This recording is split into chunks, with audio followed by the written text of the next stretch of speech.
Welcome to Art Happens. Sometimes art strikes you unexpectedly. When life gives you a turn of events, it's completely out of nowhere and you say, it's time for a change. And you find a really cool new direction that you'd never think you'd ever go down, you never want to turn away from. Welcome to the show, Keith Tribe. Good to have you on the show. Damien, it's a pleasure. Yes. It's like you just wrote my biography just now. You have been through quite the journey in the last number of years, and it's culminated into this beautiful work that we see behind us. And I'd love to get into that story soon enough. But can you tell us a little bit about you? Yeah, I was born and raised in Thunder Bay, so I'm a real northerner. And in 2001, work situations opened a door to move into the Barrie area. And being a northerner, that's as close as I wanted to get to Toronto. So we settled into Barrie and then into Horseshoe Valley and started a new venture there. And, you know, and as you said, life takes changes. We moved up here. I was in the political lobbying world and did that till September 13th, 2008.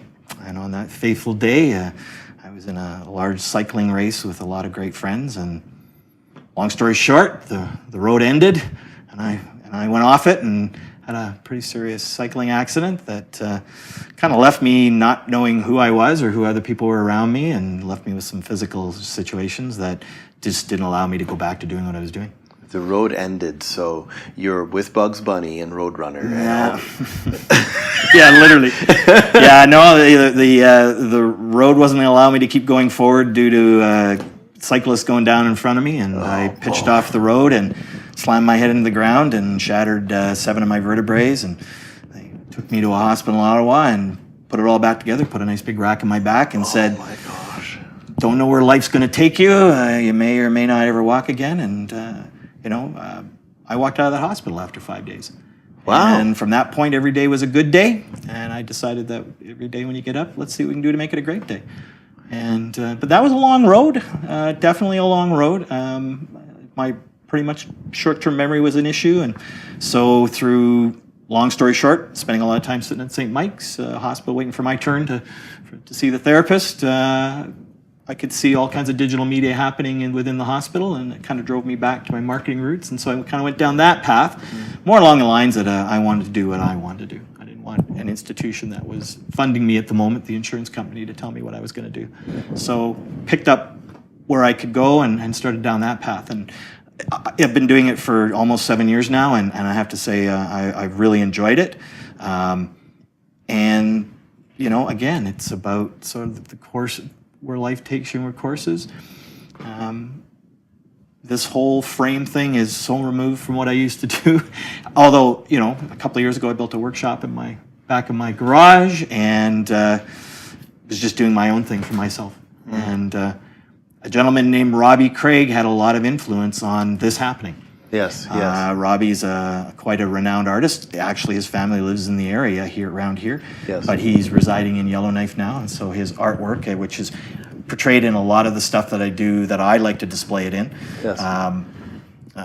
And he's a great photographer. So I actually contacted Robbie one day because my daughter was a full-time cross-country skier, and we needed to do some fundraising for the national team. And I contacted Robbie, and he did a beautiful artwork that we named Rhythm of Winter. It was a Nordic scene. Yes. Used it as a fundraiser, created a lot of prints from it, sold the prints, and I had one. And one day my wife asked me if I'd frame it. So I said, sure, give me an excuse to go in my workshop and use the thing I built, this workshop. And I did what a lot of people do. I went down to the local lumber store, picked up a straight piece of board, mitered all the corners, painted it black, put a piece of glass in it, put the picture in it, took the picture out, put the frame away when I don't like it. Never really got very far. And then one day I decided that maybe I'll make something that looks a little more rustic. And so I Googled barn board in Oro Medonte, found a couple places that said you can come and pick barn board. So I went and picked a piece of barn board, framed it. We all really liked it, put it on the wall. She pulled all the rest of the Robbie Craig prints out and said, frame these. So I framed those and thought, okay, life goes on. Keep doing what I'm doing. And then one day she put them all on chairs and everything and made a collage, put it on Facebook, said, look what he's done. And that was the start of Rustic Works.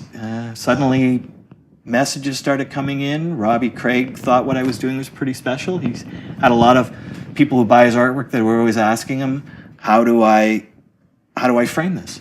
So just a combination of that internet world took off. Friends that would come over for dinner looked at it and said, "Can you make me one?" And 2.5 months ago, it turned into a business. Yes. That I can't seem to make them fast enough. And fun part is that what drives me is I've got 100 pieces of barn board, everything from dark to light to gray to brown, and every piece looks different. And I go looking for the most eclectic, as you can see there.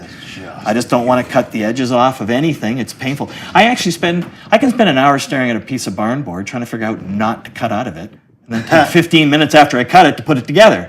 So it's really speaks to me as to what I can do, that when I hand it over to the person who's asked me to make this, I love looking into their eyes and seeing their eyes light up and they smile on their face. And so far batting 100% because they all know that if they don't like it, I'll make them another one. But so far everybody loves it. They take it home, put it up, and they're happy to have it. So, and then somebody one day said, "Can you put a mirror in?" And I said, "Well, I'll tell you what, I'm the frame guy. So anything you want framed, I'll frame it. If you've got a print, you got a piece of art, you got a mirror, I'll frame it." So, and so it's turned into something that drives me to get up in the morning and run into my workshop and see what I'm trying to what works. There's my reflection. Yes. So it's and the fun part is that my processing sheet, my worksheet for this whole thing's pretty simple. You call me and say, "I've got this print." I'll say, "Just give me the length, give me the width, and you think it'll better in a brown board or a dark board or a gray board, or if you email me the picture, and that's it." And then I go from there. And I don't have to do a whole lot of measurements. It's a pretty slick process as far as getting to the end. So how long have you been doing this now?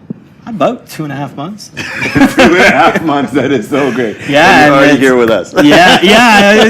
I have to admit, Damien, I was thrilled when you called me. I thought, over the last month, this word artisan keeps popping up. People refer to me as an artisan. I have friends that are fantastic artists. Kim Viney is a good friend, and she's a fantastic artist. And I meet musicians, and I think, now that's art. Yeah. I'm just making frames, and people start calling me artisans, and then this contact art happening calls me, wants to see what I'm doing, but I mean, I get it. I think, as it's spelled out, if you're making something that people really enjoy and it makes them happy, then you're sharing your art, and I can't think of anything that I've done in the last 30 years that I'm having more fun doing, and it's got a real rewarding aspect. We do really wonderful video productions and things with our digital media company, but they tend to be more a corporate business thing. This is a very, very personal things, and I've made frames I make them for some retail stores that like to show them to the customers. I'm working with photographers now whose clients want something different. I'm working with stagers. I'm working with interior designers. And then I just get lots of calls from individuals who just say, "I've got this 12 by 14 print of a bear. Can you make a frame?" And I go, "Absolutely." And the fun part is delivering it. I'm the delivery company by choice because I get to hand it to them, watch them look at it, and see that they enjoy it. And I don't know, I get why artisans, who I think I've known for artisans, I get why they do what they do. I get why you pick these guitars up, because something's going to come out of it that maybe you didn't expect. It's kind of cool. I heard a good quote. I cannot quote it properly, but it's something to the effect of, "Anyone can throw paint on a wall, but it's an artist that knows which lines to keep or which strokes to keep." Well, it's like the one you're holding. Yes. I could not. Typically, the only cuts that I really make that are straight are the insides where the print's going, but in this particular one, I stared at this particular board. I remember staring at for like a day, trying to figure out what I didn't want to cut out of it. And at the end of the day, all I could do was cut off the tops, and I just kept the inside and all the lines, because the inside lines were, to me, as beautiful as the outside lines. So to actually run them through the saw to square them off for the inside picture, to me, just went, that's just wrong. Somehow that just didn't feel right. So that's how that ended up like that. Sometimes it means your framing in the back can be a little eclectic and a little different. I always tell people, don't necessarily look at the back of my frames, because I don't plane the boards. So sometimes you got to jerry rig and put in blocks and everything so that the front looks right. But once you hang it on the wall, nobody's looking at the back. I don't know if this comes off well on camera, but the texture, that the experience of this, I mean, even from 8 feet away, let me see if I can find a camera angle that you guys can see. Look at that. That's what It is happens when a board sits on just a wall or sits on the ground for gorgeous. 150 plus years.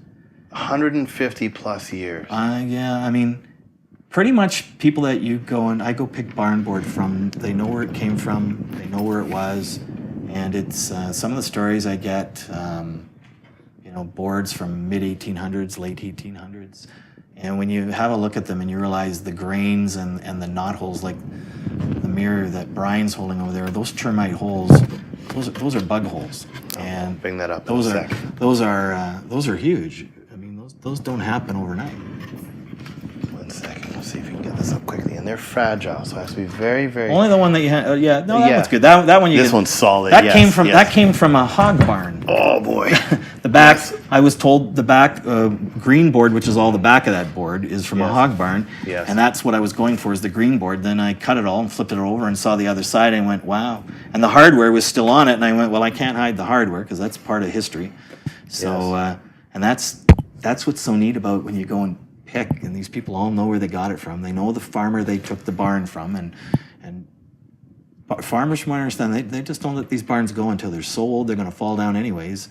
And you got to figure, your house could be built in 1950, means it's 65 years old now. It still looks pretty good. You figure these things have been around for a couple of 100 years, and then somebody takes them down or they fall down. And then I get the great fortune of working with it. Is it hard to source these materials? Does it take you long and far to? No, actually, I end up going. I mean, I have several different places I like to go, but at the end of the day, I end up going home with a whole trailer load of barn board. I could pick all day because you find the most eclectic stuff. And I was saying earlier, I'm not picking barn board to plane it all off and make it straight and make it tight so I can make a wall or make a door or make a harvest table. And some of the stuff that I've seen, some of the folks that I've got to know in this industry make such beautiful furniture out of barn board. I'm looking for the eclectic stuff. I'm looking for the stuff that they look at it and go, I can't do anything with that. That one mirror you're holding with all the erosion on the side, I mean, nobody can do anything with that furniture anyways, but you know what? It makes a pretty cool frame. So. I sense your excitement. This is a brand new journey for you. Yeah. It's wow. I can't imagine. Does it feel like you've been given the keys to a new sports car in a way? Like, Yeah, I'm the luckiest guy I know right now. I mean, I get to get up in the morning, have my breakfast, have my coffee, wander in my workshop, take a look at 30, 40, 50 boards lying up against the wall. We're in a pile, sort through, and just one of them will hit me. I go, I have to make a frame with that today. And whether it's for a pre-designed frame because I've got a size, or I just need to make a frame with it. And sometimes I get the bang on the floor from the family saying, it's 10 o'clock at night. You started at 8 o'clock this morning. Stop, finish. So I vacuum up my shop so it's nice and clean for the next day and get ready for the next day. It's I don't think I've ever had a job where I get to go to work in a t-shirt. I'm going to work in a pair of old pants and a t-shirt. Till now, it was always put on a shirt, get all cleaned up, and go out and do sales work. And whether it was in the restaurant business or digital media or in the political world, this is about as removed as you can get. 'Cause, I'm never quite sure how everybody that knows me is going to receive what I'm doing. I think some of them think I've gone off the edge again. Maybe that accident that I had in 2008 has had a relapse. You're doing what? I'm making frames. So, and now the only problem I have is that the whole family's saying you need to get these out of the house and start putting them somewhere else because it's just people are giving me sizes and they don't need them for a month, but I get at it and I make the frame 3 days later. Now I got to keep it for a while, but so yeah. And what's your hope, dream, aspiration? Where would you like to see this go? Me, myself, and I think that's where I like it to be. I've got a great crew at home. I think my wife's my artistic designer. She'll come in and take the boards and move them around and go, it looks better that way. Or I put the hanger on it. She says, don't take the hanger on, flip it around that way. So I trust that judgment. And then my son and his fiance Amy, they designed the website. They kind of said, I think the whole family sees how much I'm enjoying this. So they kind of did the website and the logo while I'm still sitting in my workshop. And then they come in and show me what they've done. And it's been a lot of fun that way. Where I'd like to see it be is I'm really looking forward to working with some of the photographers and the designers that we have who are looking for that special thing. Nothing rare, but something special that they can put on the. I've built frames that have gone on the walls of executive offices, homes, cottages, and to me, I just want where I like it to be is that each and every time, whether I'm actually delivering it or the person I'm working on behalf is delivering it, the person on the other end just goes, "That's wonderful. That's exactly what I needed. Put it right there." And to me, I've never been a greedy guy, so I don't need to make 50 of these a day. If I can make 2 or 3 of these a day, this works. So, I think you can have a subgroup of people working with you that can put it all together once you're done. But for me, I just want to stay in the captain's chair where I can decide how that board's going to get cut. It's just my table saw, my chop saw. Lots of little tools, but it's not the most sophisticated place. People always come and say, "Can I come and see in your workshop?" Okay, it's quarter the size of your studio here, so it doesn't require a lot of room, but it's fun. I get to make it, then I get to walk into the house and go, "What do you guys think?" And they all go, and so I think I got it. Then I go, "Okay, I guess I got that one right." So exciting. If we wanted to find you, what's your website? What's your rusticworks.ca, and I try to get as many of them photographed and put up on there so people can see what they look like. And but as I always tell people, just give me your length, your width, and you can email me the photo. I'll have a sense of maybe what best barn board tone, because I picked up a barn board the other day that must have 6 different colors in it, and so see what works, and then I make it. So it's hard to say pick the one on the website you like, and I'll try and reproduce it, because that's like picking up a stone. There's just no two that look alike. Yeah. So yeah.